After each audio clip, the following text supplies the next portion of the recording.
Buenas tardes a todas, a todos.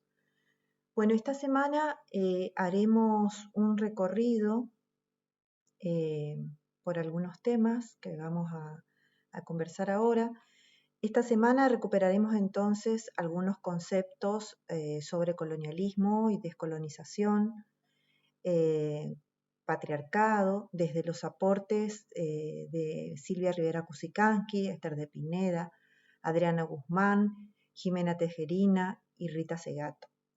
Analizaremos categorías como memoria, oralidad, colonialismo, colonialidad del ser, del poder, del saber, del género, la raza como categoría mental de la modernidad, la discriminación y el racismo. Y como así también la interseccionalidad como categoría de análisis en los debates actuales sobre etnia, género y raza. Bueno, como dijimos, comenzaremos a hablar de discriminación y racismo. Históricamente muchos grupos, como sabemos, han atravesado y atraviesan procesos de violencia y discriminación producto del accionar de otros grupos que, constituyéndose como colectivo cultural hegemónico, negaron y niegan sistemáticamente la existencia de aquellos o de otros grupos, ¿no? Esto ha generado un fenómeno complejo que aún persiste y que seguimos analizando, que se expresa de múltiples maneras que conocemos como discriminación, ¿no? El racismo, particularmente, para poder entender o analizar, podemos analizarlo desde 4 dimensiones. Son mecanismos mentales, por eso decimos los mecanismos mentales, cómo se construyen los mecanismos mentales de la discriminación, los sentimientos, las actitudes racistas y las prácticas discriminatorias. Conocemos distintos tipos de discriminación o motivos, como por ejemplo por rasgos físicos, para mencionar algunas, como también las creencias religiosas, las tradiciones culturales, las pertenencias nacionales, que van o han provocado distintos niveles de violencia, provocando, por ejemplo, migraciones forzadas, segregación, invisibilización y hasta genocidios, ¿no? Estas prácticas constituyen prácticas racistas. El racismo opera a través del discurso, penetrando casi de manera invisible e imperceptible a través de distintas instituciones para lograr sus objetivos. Como decimos, algunas de estas prácticas subsisten de manera solapada, provocando situaciones de desigualdad.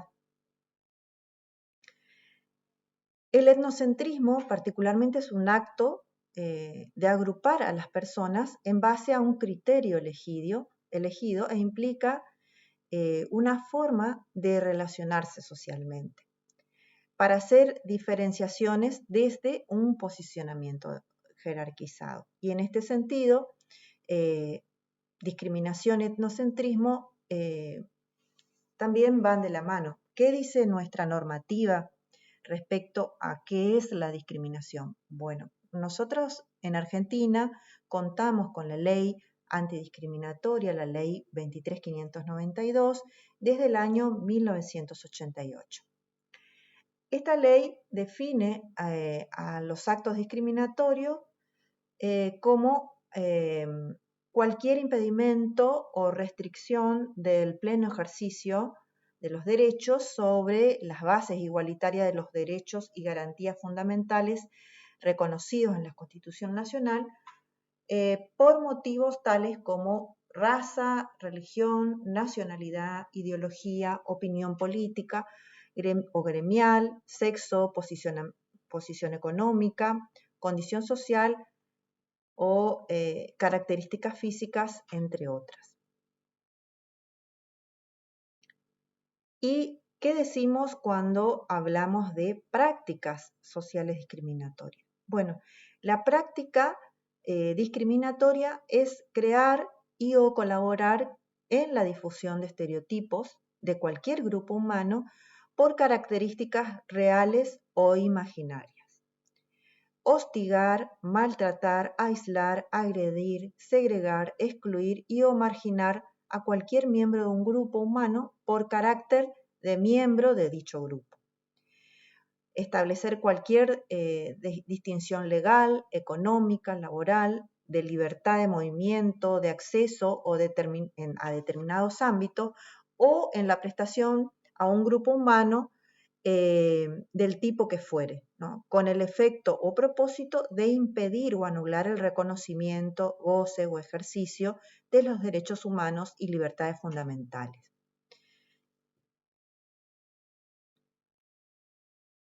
Entonces,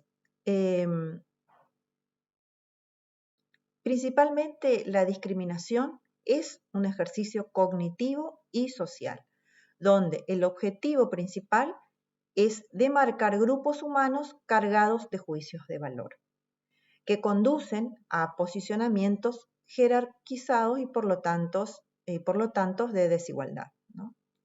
El etnocentrismo es el mecanismo que respalda la puesta en marcha de la discriminación. ¿De qué manera? Articulando tres conceptos.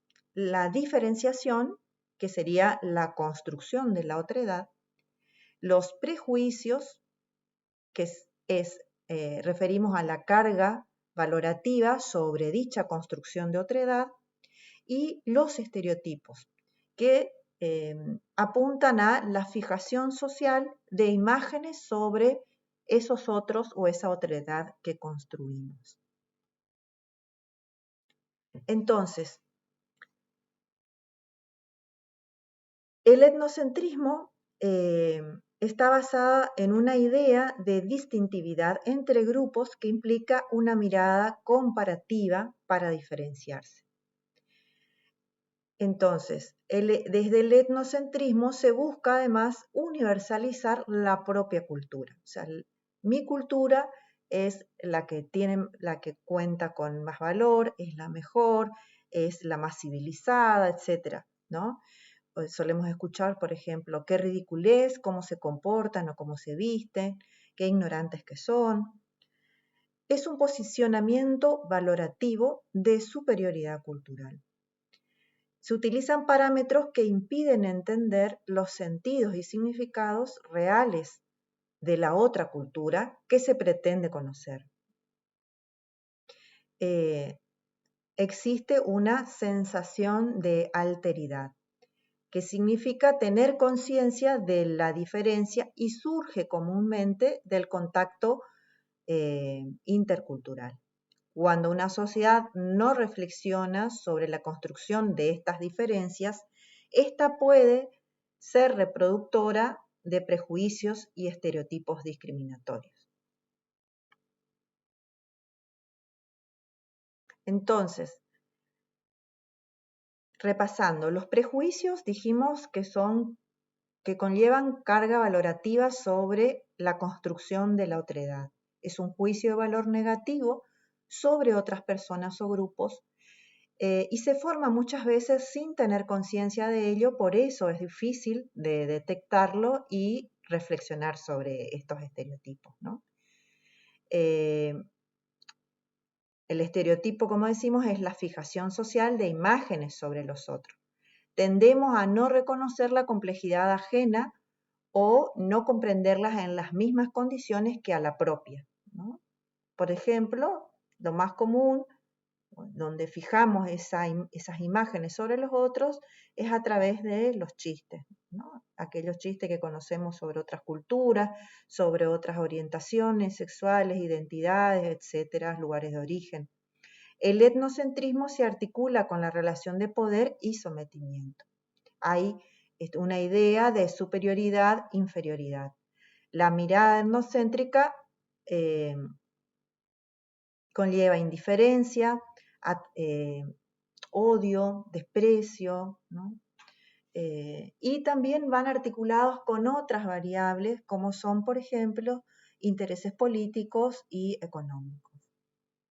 Bueno, Hasta aquí el encuentro de hoy. Les pido que en el foro puedan compartir algunas historias que conozcan acerca de la discriminación, de racismo, que conozcan, que hayan atravesado, que conozcan personas o grupos que hayan vivenciado algunas de estas situaciones y los compartiremos en la próxima clase. Que tengan un muy buen fin de semana y les agradezco por su tiempo.